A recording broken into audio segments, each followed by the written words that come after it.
MP news पर electronic पत्रकारिता का नया प्रयोग। अब होगी बड़ी बात, नो बकवास। देखिए बिग बात।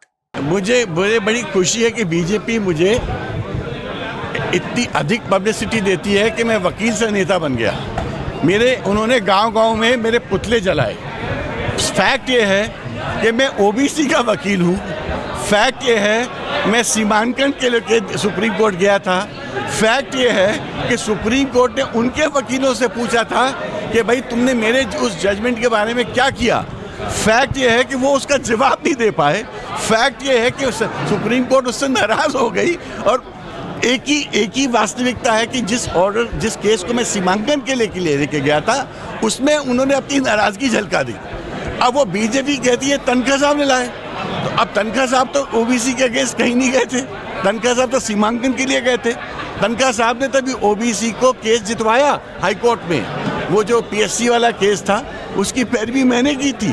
3 घंटे मैंने बहस की थी। उसके बाद दिसंबर में 16 दिसंबर को वो रूल्स बदले। रूल्स बदलने के बाद भी उन्होंने उनको मौका नहीं दिया जो लोग कोर्ट गए थे। फिर कोर्ट ने एक नया जजमेंट दिया। उसमें उन्होंने कहा कि नहीं, आप परीक्षाएं रद्द करो और फिर से उसका कैलकुलेशन करके ओबीसी को सीट दो। तो मैं तो ओबीसी का एक प्रकार से मैं उनकी रक्षा करता हूँ, उनकी शील्ड हूँ। और इसी मारे बीजेपी क्योंकि विचलित होती मेरे प्रेजेंस से, क्योंकि मेरी बातों का उनके पास जवाब नहीं रहता है, इसलिए इस प्रकार की बातें करती रहती है।